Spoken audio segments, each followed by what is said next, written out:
Bonsoir et bienvenue dans ce journal. Sans plus tarder, passons au sommaire. La deuxième édition de la 6e Women's Day aura lieu le 12 avril. De ces faits, une réunion préparatoire animée par Bernadette Pundu a eu lieu le mardi 4 avril 2023 au bureau de ces structures.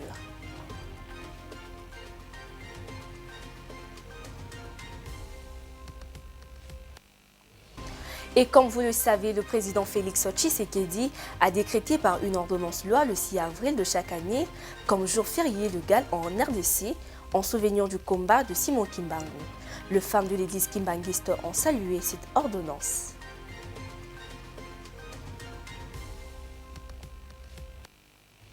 Et enfin, une nouvelle restriction de droits de femmes en Afghanistan. Les talibans, dirigeants islamistes de ces pays, ont interdit aux femmes de travailler dans les structures des systèmes des Nations Unies.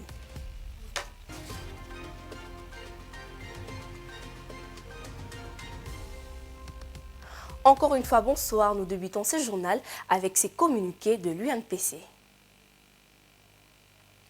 L'Union nationale de la presse du Congo, UNPC, exprime ses vifs remerciements au président de la République, chef de l'État, son Excellence Félix-Antoine Tshisekedi Tshilombo, pour la promulgation de l'ordonnance loi numéro 23/009 du 13 mars 2023, fixant les modalités de l'exercice de la liberté de la presse, d'information et d'émission par la radio et la télévision, la presse écrite ou tout autre moyen de communication en République démocratique du Congo, dénommée loi Mouyaya.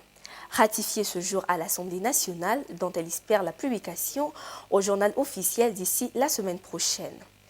Cette étape est le résultat des efforts entrepris depuis les États généraux de la communication et médias organisés à Kinshasa du 25 au 28 janvier 2022 sous le haut patronage du président de la République, chef de l'État, dont il a présidé les travaux tant à l'ouverture qu'à la clôture, avec la participation active de son Excellence, Monsieur le Premier ministre, chef du gouvernement, Jean-Michel Samalukonde Kwenge, que nous remercions.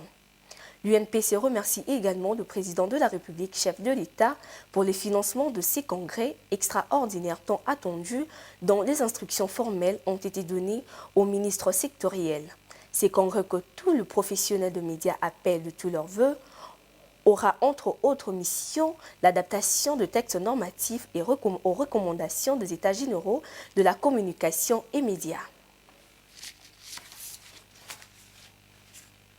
Le 2 avril prochain aura lieu la deuxième édition de la 6e Women's Day, autrement dit journée d'information de femmes dans les secteurs miniers. En prélude de cet événement, une réunion préparatoire animée par Bernadette Pundu a eu lieu ce mardi 4 avril 2023 au bureau de cette institution ici à Kinshasa. Dame Gondé et Jonathan Zundu étaient là pour le JT pour elle.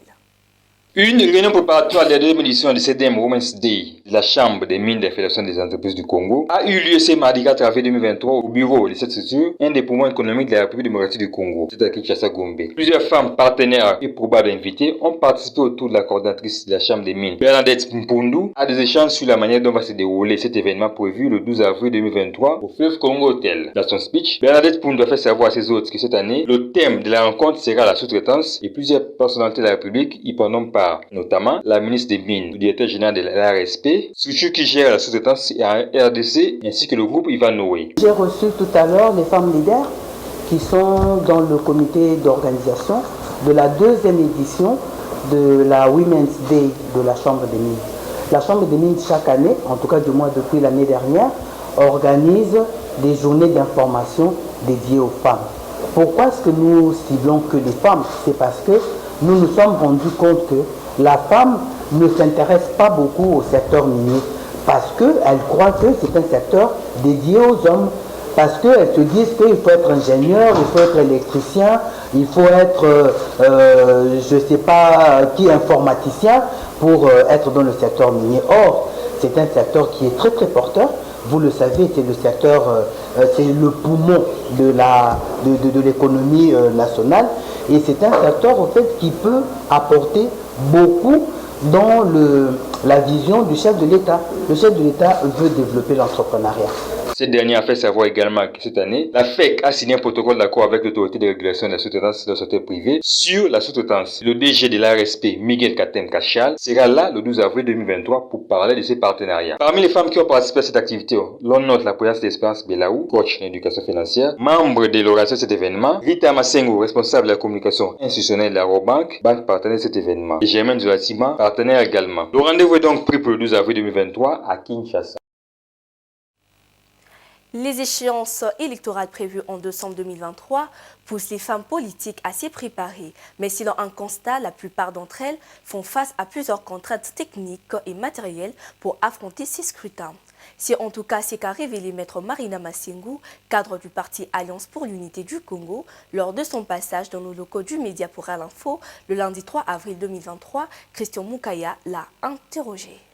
La République démocratique du Congo se prépare à aller voter le 23 décembre 2023 pour les présidentielles et législatives nationales et provinciales. À Kinshasa, tous les quichés des partis politiques se mobilisent déjà dans plusieurs coins de la capitale. Mais comment les femmes se préparent-elles à affronter ces échéances? À cette question, la juriste Marina Massengo, cadre du parti Alliance pour l'unité des Républiques, renseigne que les femmes font face à plusieurs problèmes, notamment matériels. Ce que je peux dire, les conditions ne sont pas arrivées, c'est tout matériel, l'argent. Parce que nous avons beaucoup de choses à faire sur le terrain. Nous devons avoir nos visibilités, d'étendre nos photos pour que le candidat soit vu de leur base, mais aussi les moyens de transport pour descendre sur le terrain, parler avec nos différentes bases. Et aussi pour la campagne, lorsque le moment arrive. Les femmes politiques à travers Marina Massengo sollicitent ainsi l'intervention du gouvernement à pouvoir accompagner ces femmes qui ont des ambitions mais sont bloquées faute de moyens. Les femmes ne sont pas prêtes pour aller aux élections. Par conséquent, nous demandons au gouvernement de voir ce qu'elle peut faire pour ces femmes-là qui ont les ambitions mais qui n'ont pas de moyens. Malgré ces bémols, les femmes ne baissent pas les bras, a fait savoir Marina Massengo, pour qui, en plus du renforcement des capacités des potentielles femmes candidates, un soutien matériel et financier sera très important pour permettre à ces Congolaises plusieurs sièges lors des élections prévues en décembre 2023.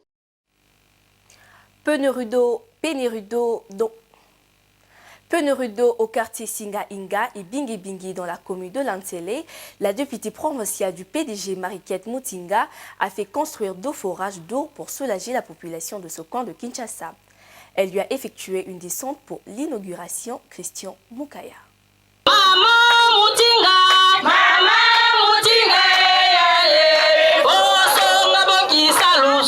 Elles peuvent pousser à un soulagement de ouf. Elles, ce sont les habitantes du quartier Singa-Inga et Bindi-Bindi dans la commune de Lansele. Ces dernières peuvent désormais s'approvisionner en eau potable aisément. C'est grâce à 2 forages leur construits par la députée provinciale Mariquette Mutinga qui a fait une descente pour l'inauguration.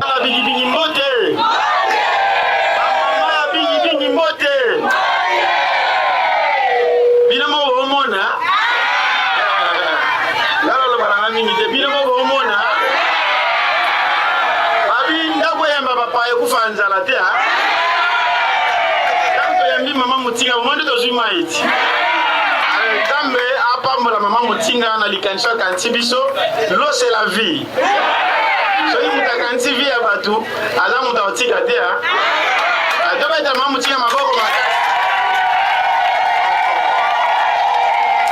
Les habitantes de ces quartiers ont eu de mots de bénédiction à l'endroit de la vice-présidente du Parti démocratique pour la bonne gouvernance.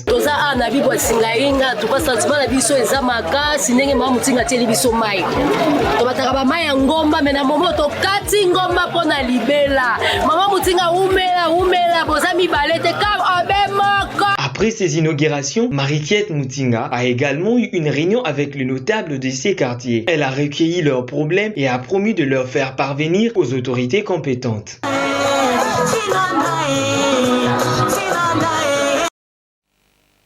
Vous le savez, le président Félix Tshisekedi a décrété par une ordonnance loi le 6 avril de chaque année comme jour férié légal en République démocratique du Congo. C'est en souvenir du combat de Simon Kimbangu et de la conscience africaine.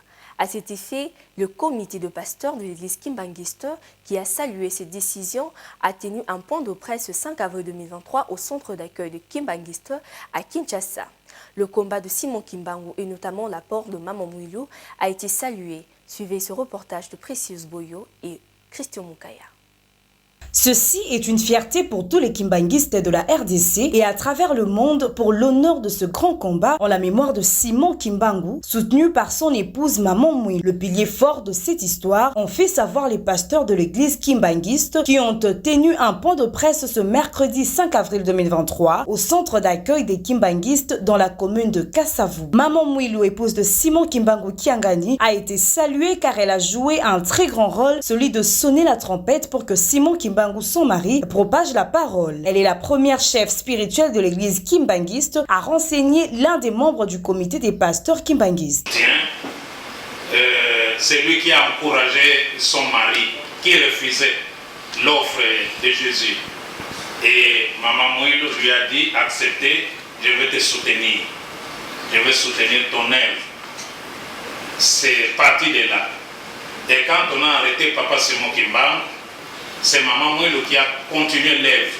Ce n'était pas encore une église, mais c'était un mouvement.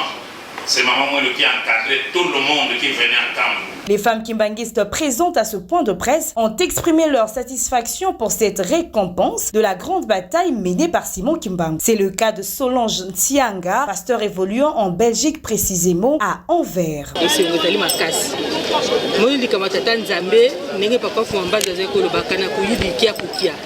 ata butu eyinge ndenge nini tongo etanaka kaka likambo tozelaki yango likambo tata nzambe ata kute umeli mokolo kokokisa makaka lelo tozali na esengo tomoni papa mokonzi badekrete yango journée fériée et chômée.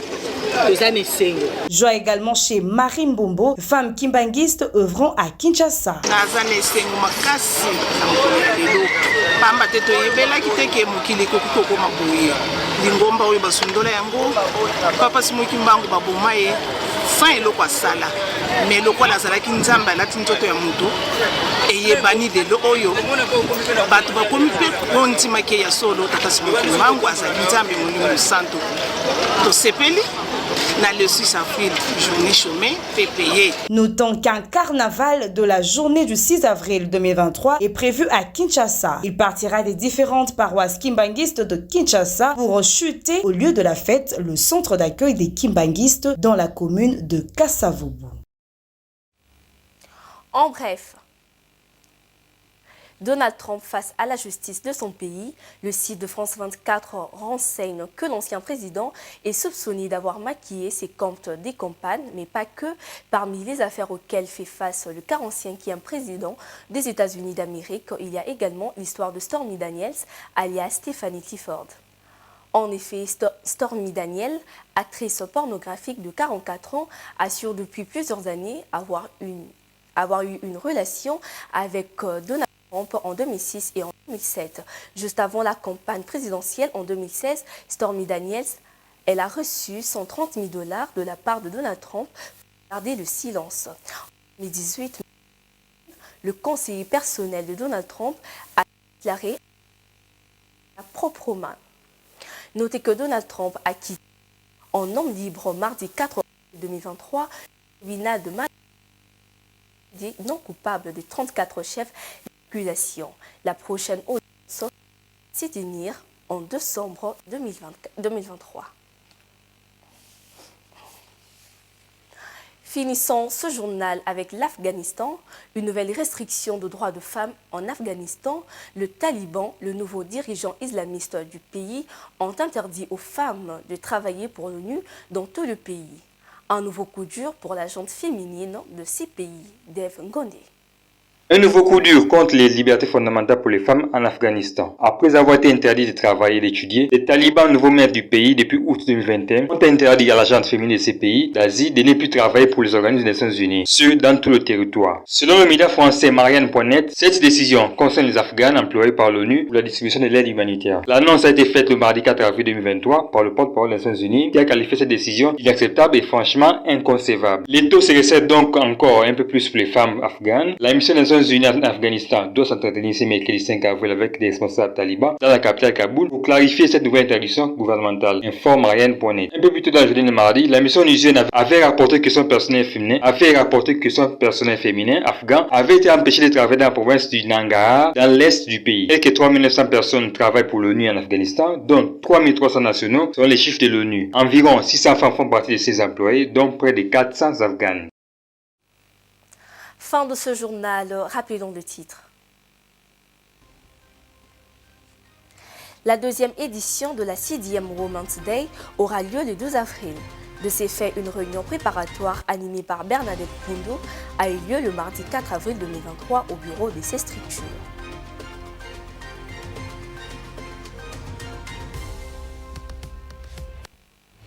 Le président Félix Tshisekedi a décrété par une ordonnance loi le 6 avril de chaque année comme jour férié légal en République démocratique du Congo en souvenir du combat de Simon Kimbangu. Les femmes de l'église kimbanguiste ont salué cette ordonnance.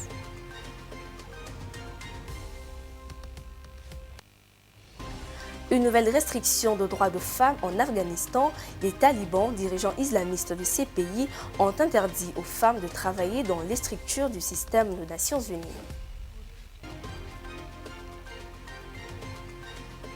C'est tout pour aujourd'hui. Nous remercions l'équipe technique et le chef d'édition de ce soir. Nous nous retrouvons très prochainement.